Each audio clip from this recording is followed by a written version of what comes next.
Bonsoir et bienvenue dans votre édition Marseille, dernier jour de vendange dans la dernière exploitation vinicole marseillaise.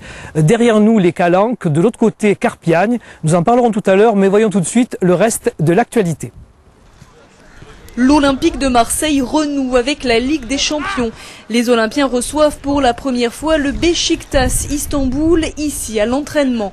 Au creux de la vague en championnat, ce retour sur la scène européenne pourrait servir de déclic à l'OM. Coup d'envoi ce soir à 20h45 au Vélodrome.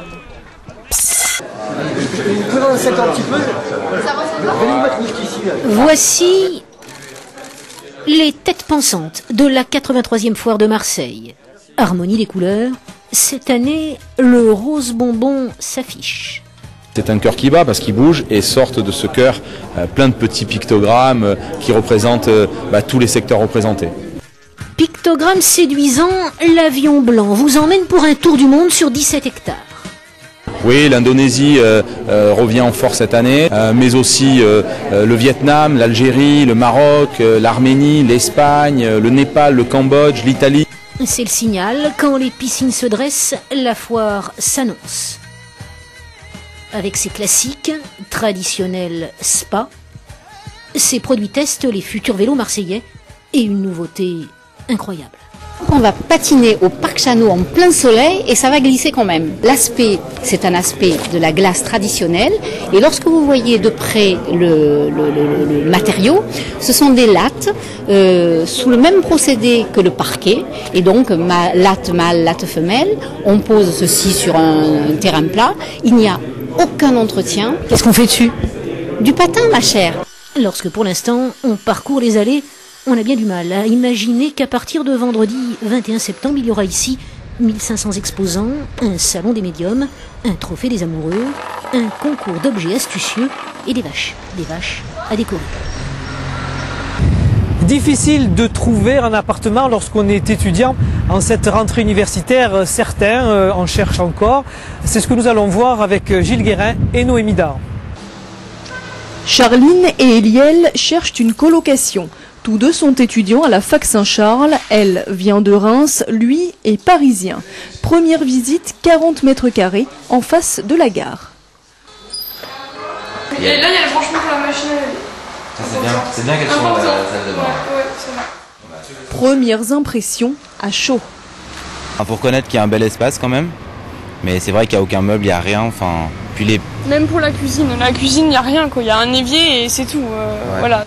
En cette période de rentrée universitaire, pas facile de trouver un logement, d'autant que certaines personnes profitent de la situation. Il y a des grosses arnaques dans les journaux, ça faut se méfier, Internet pareil, donc c'est pour ça qu'il faut visiter et ouais.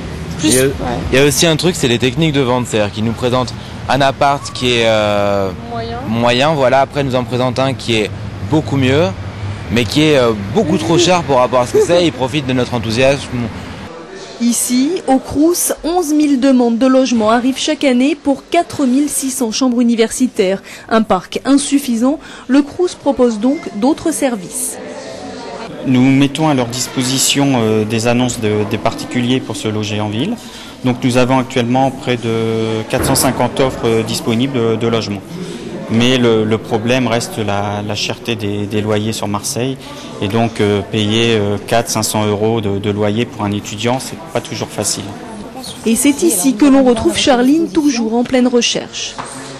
J'ai cherché des annonces pour pouvoir faire des visites entre mes cours et puis trouver quelque chose. Sachant que je suis à l'hôtel, donc j'aimerais que ça se passe assez vite. 1200 logements étudiants seront construits d'ici à 5 ans dans le centre-ville de Marseille. Mais en attendant, le parcours du combattant continue pour Charline et tous les autres. Le domaine de Fontcreuse, c'est 28 hectares de vignes, 25 à Cassis, 3 à Marseille. À Cassis, c'est du vin blanc, bien sûr, à Marseille, du rouge. Dernier jour de vendange sur le domaine de Fontcreuse à Marseille. Oui, nous sommes bien à Marseille, sur le plateau de Carpiagne, exactement. Les saisonniers qui y travaillent depuis 3 semaines semblent d'ailleurs apprécier les lieux. C'est vrai qu'on sent une nouvelle ère, même la terre elle est d'une autre couleur, l'ambiance est différente, puis il y a un soleil de plomb, puis la roche. de la Syrah et du Caladuc. Voilà pour les cépages. Sur les 3 hectares face au Calanque, on ne produit que du rouge, contrairement à Cassis.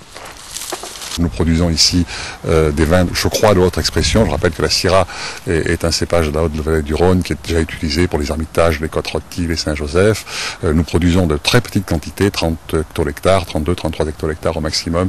Si la récolte se fait à Marseille, la vinification, elle, est à Cassis. À partir de là, plus personne ne touche aux raisins.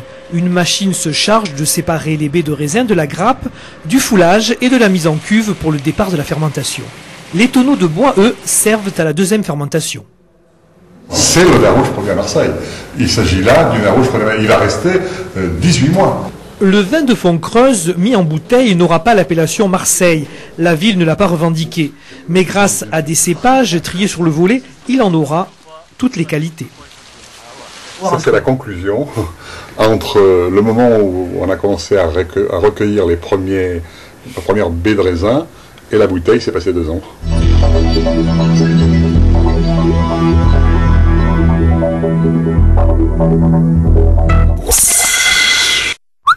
À Marseille, c'est la météo sur France 3. Avec la boutique Haribo, magasin de bonbons et accessoires. Bonsoir, le vent de nord assez fort encore demain matin aura pour effet de faire baisser le mercure avec seulement 14 degrés vers 8 heures. Pourtant, le soleil brillera non-stop dans un ciel bleu sans nuages. Pour les maximales, comptez sur 24 degrés l'après-midi avec un Mistral qui faiblit légèrement. Passez une excellente soirée sur France 3. À demain, 18h50.